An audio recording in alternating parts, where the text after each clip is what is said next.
Assalamualaikum warahmatullahi wabarakatuh. Selamat pagi adik-adik mahasiswa dan salam sejahtera untuk kita semua. Seorang lelaki teman di bawah sana.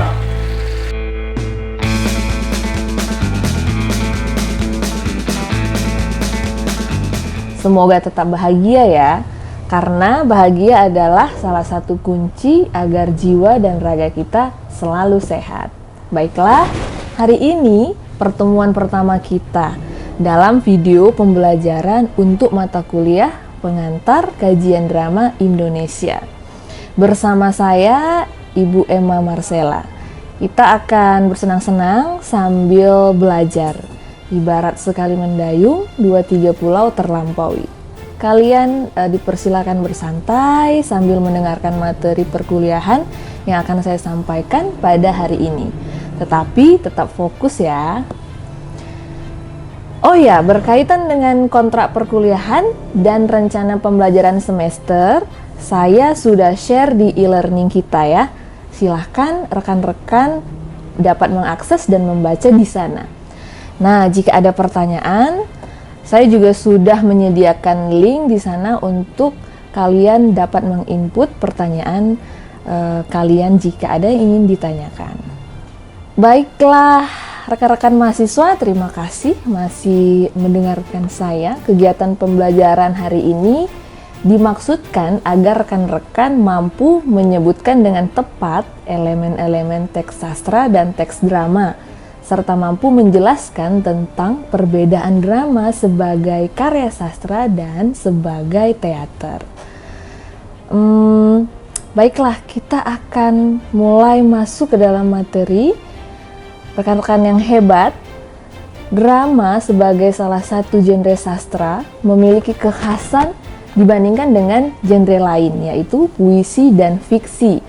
Puisi dalam penyampaian pesan melalui pemadatan makna dengan membatasi kata dan menyajikan kosakata pilihan yang imajinatif serta menghasilkan multi makna bagi pembacanya. Jadi, puisi biasanya padat kata. Demikian pula fiksi, baik yang pendek yaitu cerita pendek maupun cerita panjang berupa novel, menyajikan narasi yang panjang untuk menggambarkan tokoh dan amanat yang akan disampaikannya. Drama sebagai salah satu genre sastra memiliki kekhasan dibandingkan dengan genre lain, yaitu puisi dan fiksi.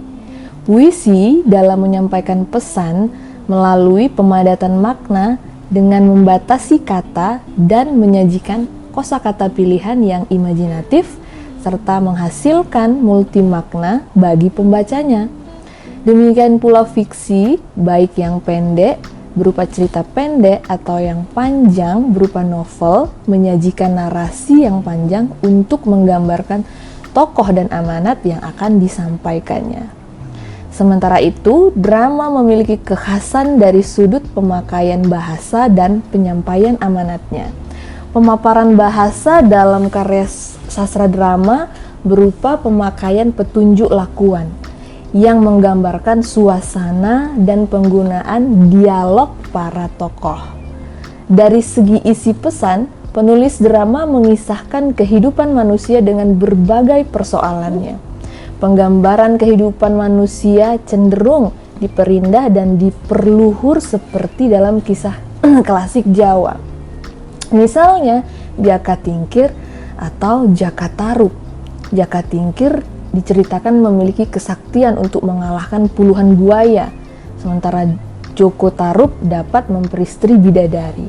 Demikian pula, cinta tidak mengenal kelas sosial, seperti dalam drama Prono, Citro, dan Roro Mendut, serta Sampe Engtai. Drama sebagai karya sastra secara struktural memiliki elemen tokoh, jalan cerita, latar, tema, dan amanat menurut Nurgiantoro pada tahun 2005.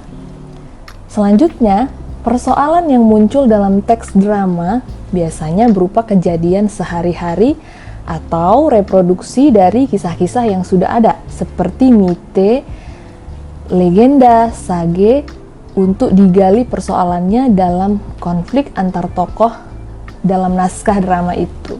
Tema penulisan naskah drama biasanya diperoleh pengarang dari kesaksian hidup, penggambaran realitas hidup, bahkan persoalan politik, sosial, dan budaya yang dialami pengarangnya. Sebagai contoh, dramawan kita W.S. Rendra memotret persoalan kekuasaan dalam naskah Panembahan Reso. Kemudian ada Iwan Simatupang yang memotret kehidupan kaum marginal dalam judul naskahnya RT0 RW0. Kemudian ada Petang di Taman karya Arifin C. Nur, dan juga naskah drama yang berjudul Kapai-Kapai. Hal yang sama juga dilakukan oleh Endrian Tiarno dalam naskah Opera Kecoa. Naskah-naskah satire tentang kehidupan rakyat dan penguasaannya itu terpotret dalam naskah Republik Bagong dan Opera Rumah Sakit Jiwa. Potret pelacur kelas bawah juga ada di dalam naskah Tumirah Sang Mucikari karya Seno Gumira Aji Dharma. Sebagai informasi saja, dramawan Endrian Tiarno ini sudah meninggal ya beberapa bulan yang lalu seperti itu.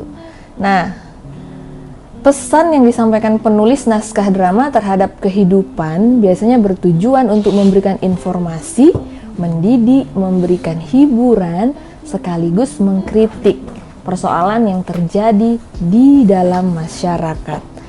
Persoalan yang dihadapi dalam naskah drama adalah biasanya konflik manusia berupa lakuan yang tercermin dalam dialog dan petunjuk lakuan. Dialog nama lainnya adalah wawancang, kemudian nanti ada petunjuk lakuan, itu namanya keramagung. Materi konflik dialami dari kehidupan, yaitu hubungan antara manusia dan berbagai peristiwanya yang merupakan materi konflik dalam drama sejak manusia itu lahir, kemudian mati, menikah, cerai, melakukan kejahatan dan hukuman, ataupun perang dan kedamaian. Sedangkan temanya berupa biasanya keberanian, kepengecutan, kesetiaan, dan juga pengkhianatan. Serta temanya bisa juga keserakahan dan kemurah hatian. Emosi biasanya berupa kemarahan, cinta, benci, ketakutan, dan kenikmatan. Semua itu berdasarkan pendapat Harimawan tahun 1993. Baik, dasar dari materi naskah drama adalah konflik kehidupan dengan kisah awal, konflik, dan ada juga penyelesaiannya. Kita akan mendalami itu nanti pada pertemuan ketiga. Materinya tentang struktur drama. Baiklah, mungkin ada yang lapar atau haus, kalian bisa bersantai sambil mendengarkan Ibu memberikan materi. Nah, kita lanjutkan. Sebagai contoh, kan tadi Ibu sampaikan bahwa biasanya konflik kehidupan sehari-hari. Sebagai contoh, tokoh Engtai dalam lakon atau drama Sampai dan Engtai karya Endrian Tiarno ini, Engtai adalah tokoh protagonisnya yang harus menghadapi sikap ayahnya yang keras agar tidak berhubungan dan menjalin cinta dengan Sampai karena perbedaan kelas sosial. Namun Engtai tetap jatuh cinta dan dibawa sampai mati. Hal seperti ini pasti sering kalian temukan kan di kehidupan nyata ataupun di dalam film, sinetron, dan lain-lain. Contoh lain, lakon RT0 RW0 karya Iwan Simatupang. Di situ diceritakan seorang kakek yang merupakan tokoh protagonis menyadari masa lalunya, kemudian rela hidup di kolong jembatan. Sedangkan ada tokoh Ani dan Ina adalah pelacur muda yang bosan dengan kehidupannya di kolong jembatan, yang makan makanan sisa yang dimasak oleh seorang yang pincang. Nah, jika diskemakan, ya drama sebagai teks atau drama sebagai karya sastra akan tampak seperti gambar berikut ini. Seperti itu. Baiklah, kalian sudah melihat gambarnya ya tadi. Penulis menangkap kehidupan, kemudian dia tuangkan ke dalam teks atau naskah, dan teks itu dibaca oleh pembaca. Jadi drama sebagai karya sastra itu sampai pada pembaca saja. Oke. Jadi berdasarkan skema itu, penulis tadi memotret kehidupan yang ada di alam semesta. Jadi drama sebagai karya sastra atau teks hanya dibaca oleh penikmatnya tanpa harus dipentaskan. Baik. Selanjutnya, kalau sudah ada drama sebagai teks, selanjutnya kita akan memahami drama sebagai teater. Drama sebagai teater adalah pengolahan naskah drama itu oleh sutradara kemudian untuk dipentaskan. Arahan sutradara dipelajari dan ditafsirkan oleh aktor, ya, kemudian ditransfer ke penonton. Dalam hubungannya dengan penonton, pertunjukan itu memiliki tafsir sendiri terhadap apa yang dilakukan oleh aktor.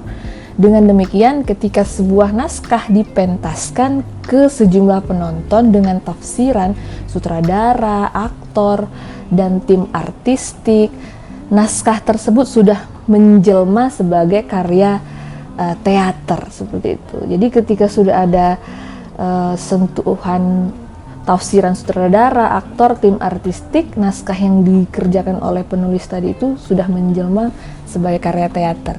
Prosesnya dapat dilihat seperti gambar berikut ini, gitu ya. Kelihatan ya? Oke. Nah, di sini kalian bisa melihat gambarnya, ada kehidupan tadi yang ditangkap oleh pengarang, kemudian dia menciptakan naskah, kemudian ada sutradara.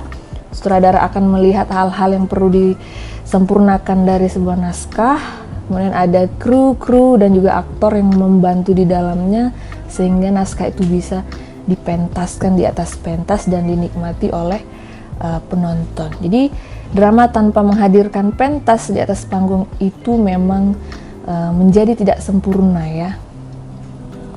Saya ingin bertanya, apakah rekan-rekan pernah menonton pertunjukan drama secara langsung?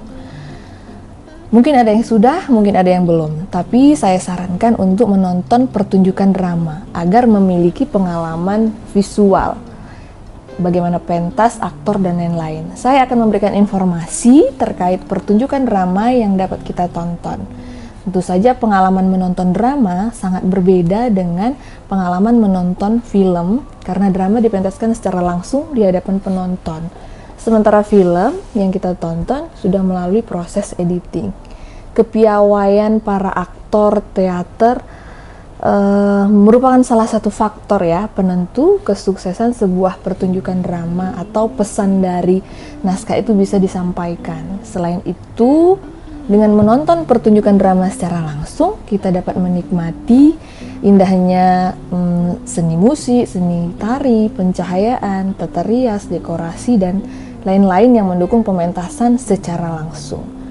Oke, ya itu tadi Ibu sampaikan bahwa drama tanpa pementasan seperti separuh nyawa yang hilang, gitu ya. Oleh sebab itu tidak berlebihan jika kita mengatakan bahwa jiwa dari drama sebenarnya adalah pementasannya. Drama belumlah sempurna sampai ia dipentaskan di atas pentas, ya. Jadi walaupun dia penampilannya satu malam, latihannya mungkin berhari-hari, ya, demi penampilan satu hari yang memukau. Baiklah rekan-rekan yang berbahagia, sekarang saya yakin sudah semakin jelas dalam benak rekan-rekan mengenai drama sebagai teks atau karya sastra dan juga drama sebagai pertunjukan atau teater. Oh ya, materi hari ini dapat kalian akses juga di e-learning. Untuk lebih jelasnya dan lebih detailnya, saya akan menjawab pertanyaan-pertanyaan para rekan di kolom komentar juga nantinya. Jadi kalau kalian ada yang ingin bertanya, silahkan langsung berkomentar di kolom komentar kita di YouTube. Kemudian jangan lupa sesuai dengan RPS kita bahwa kalian harus menyusun ringkasan materi kita, ya, pada hari ini dalam bentuk paragraf minimal 200 kata. Ringkasan itu juga dikumpulkan melalui e-learning juga, ya, rekan-rekan yang berbahagia. Baiklah, demikian pertemuan pertama kita pada video pembelajaran kali ini. Saya sangat berterima kasih dan saya yakin banyak sekali hal-hal yang ingin rekan-rekan tanyakan dan diskusikan. Kita akan berdiskusi pada pertemuan selanjutnya ya. Tetap semangat dan tetap bergembira. Sampai jumpa di pertemuan kedua. Assalamualaikum warahmatullahi wabarakatuh.